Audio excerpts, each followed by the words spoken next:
She taunted, "Oh wow, Bigman wants to know where I was until 4 a.m. After missing our anniversary dinner, I said, "Not anymore." What she didn't know was that I'd already seen her location at her ex's house. The locks were changed before she woke up that afternoon. I, 31 male, was with Mallory, 29, for 4 years, engaged for 6 months. Our anniversary was last Tuesday, not just dating anniversary, but the anniversary of when we got engaged.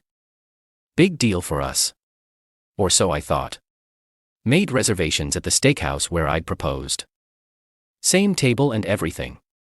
Cost me a favor from the manager who I knew from college. Told Mallory about it 3 weeks ahead. Put it in both our calendars.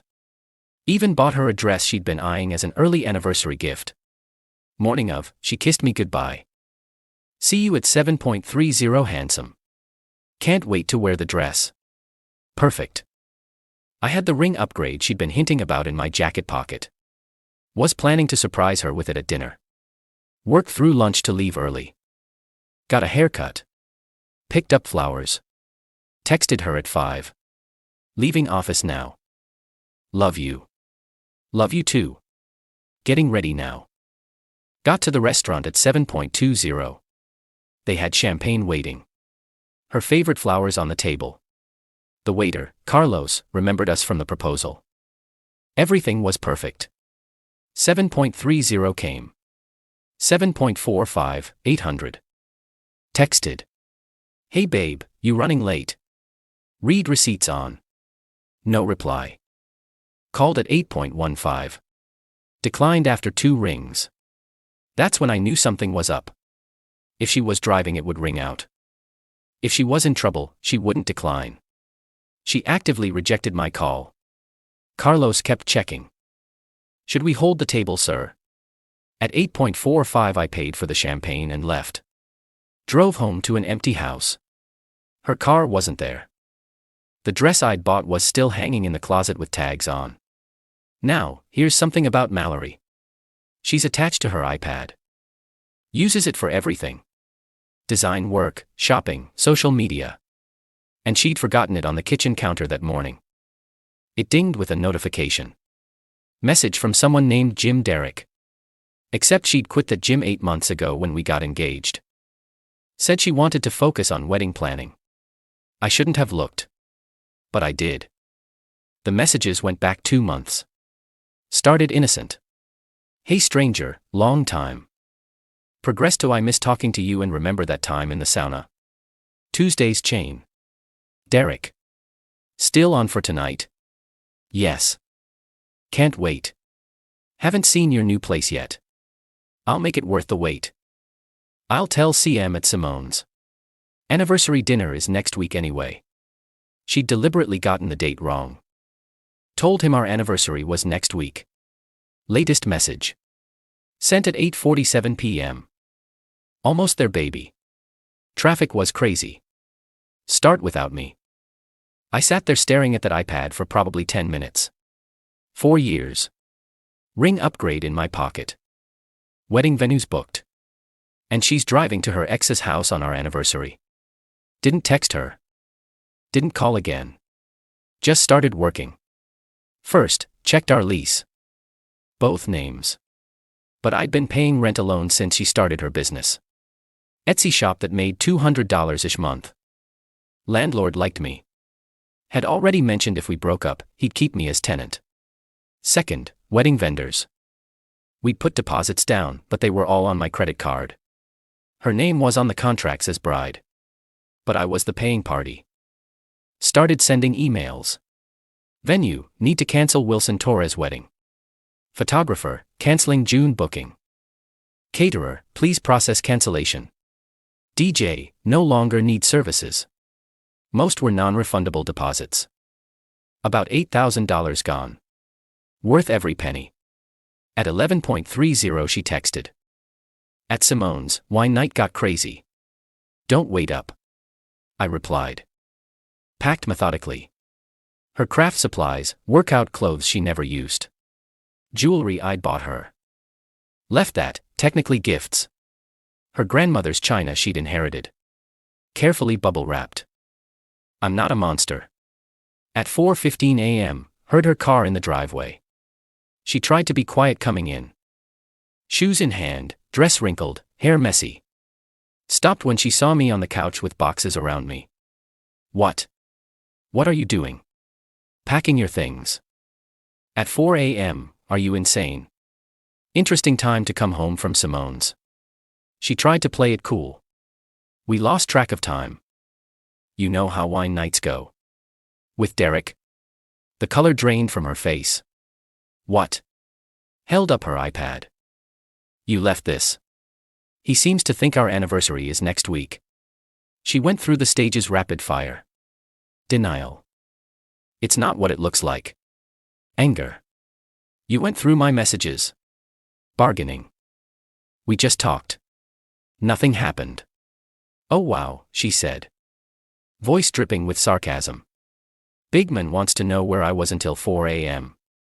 Controlling much? Not anymore. Handed her a manila folder. Copies of all the cancellation confirmations. Venue, photographer, caterer, everything. She flipped through them, hands shaking. You canceled our wedding. What wedding? You can't marry someone you're cheating on. I wasn't cheating.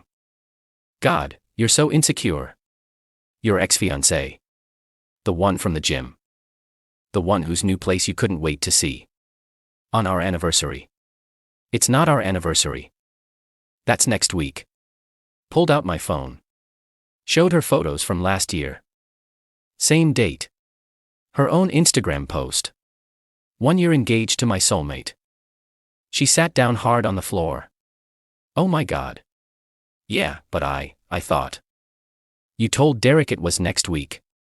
Easier to lie to him than me. Update 1. The entitlement came out in full force once the shock wore off. After realizing she'd actually forgotten our real anniversary, Mallory tried to flip the script. This is your fault. You should have reminded me. I did. 3 weeks ago.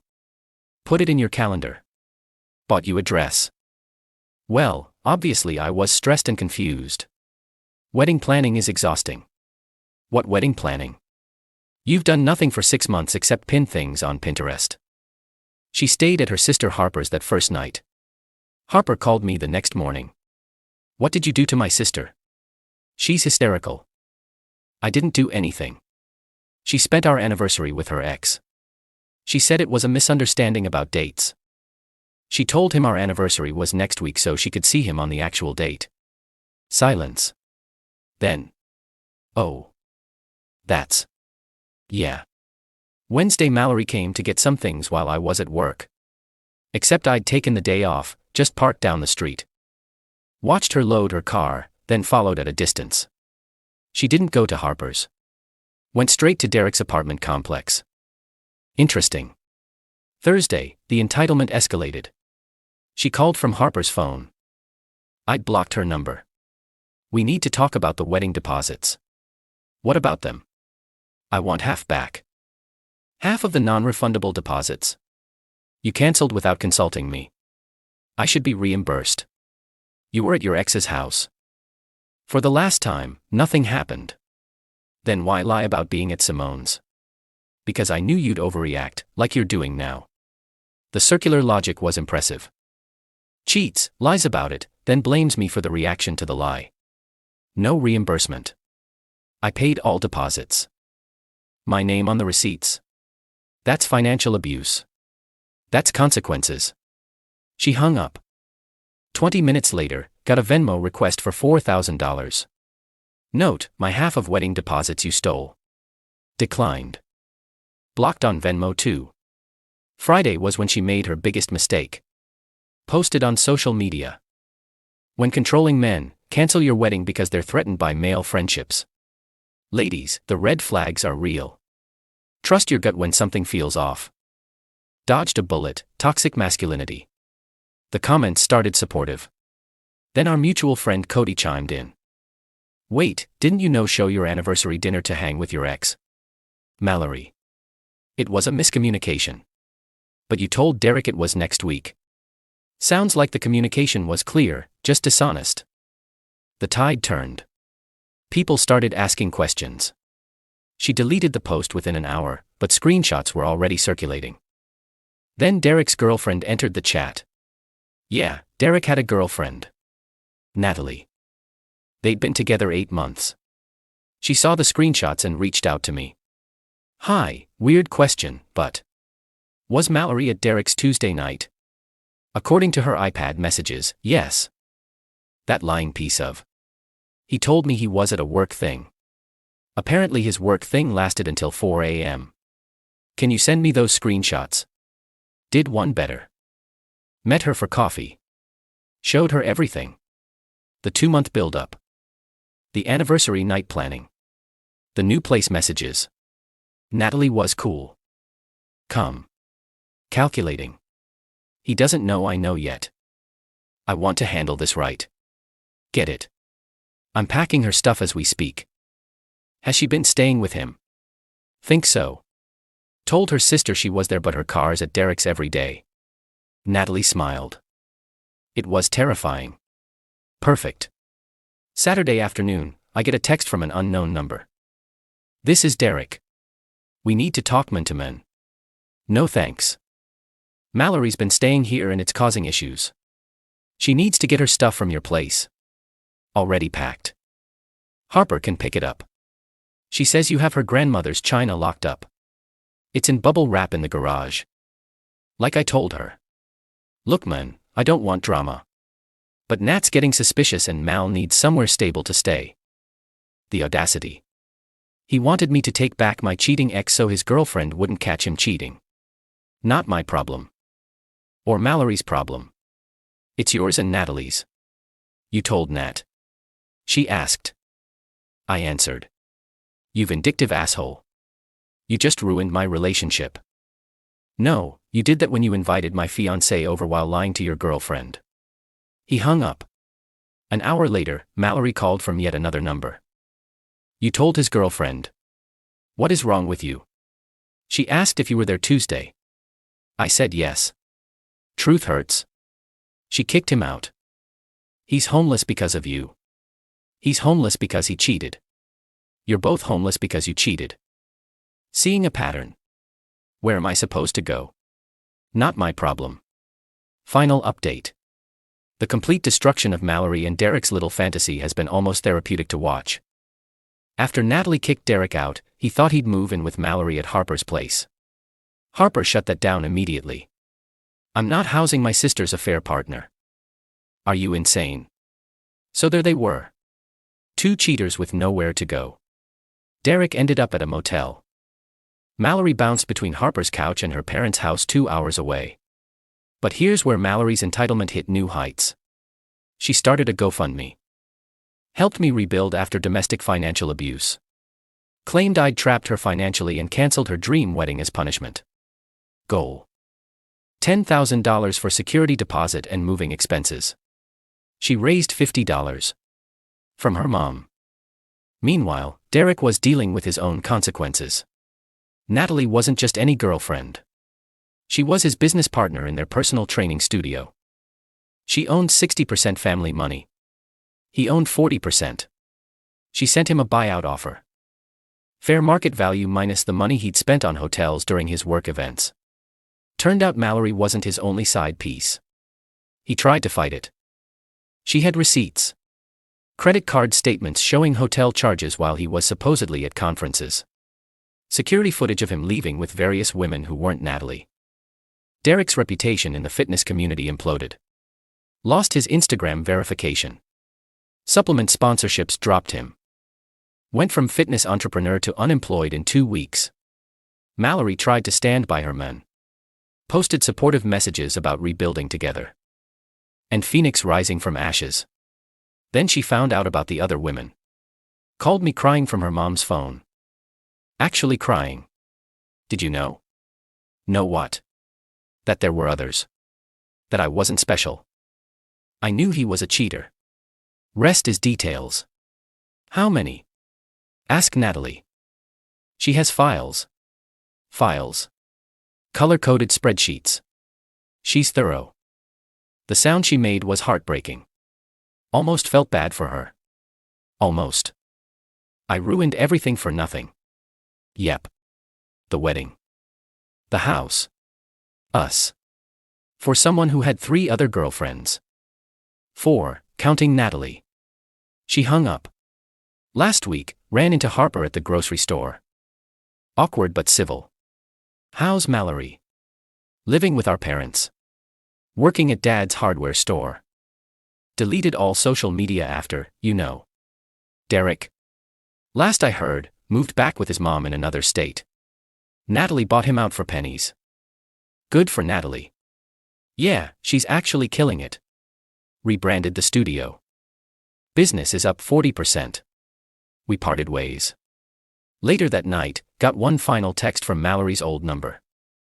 Guess she got it back. I know you'll probably delete this, but I need to say it. I threw away 4 years for 2 months of attention from someone who didn't even remember my last name correctly on his phone. You deserve better. The ring upgrade you had in your pocket that night. Harper told me. I'm sorry. Not asking for forgiveness. Just wanted you to know. Didn't respond. Nothing to say. The ring. Returned it. Used the money for a solo trip to Iceland. Always wanted to go. Posted one photo. Just the landscape. No caption needed. My apartment's peaceful now. Started dating a woman from my book club, Elena. She thinks anniversary dinners are important and hasn't mentioned any exes from the gym. Mallory's still in her hometown, presumably selling screws and bolts for her dad. Derek's teaching Zumba at a community center somewhere, according to fitness gossip. They both wanted to play games. She wanted the thrill of an ex while keeping the security of a fiancé. He wanted to collect women like Pokemon cards. Now they're both alone, starting from zero. As for me, I learned something valuable. When someone shows you who they are, like forgetting your anniversary to be with their ex, believe them the first time. The locks weren't just changed that night. Everything was. And honestly, best $8,000 I ever lost. Small price for dodging that bullet. Not anymore, Mallory. Not anymore.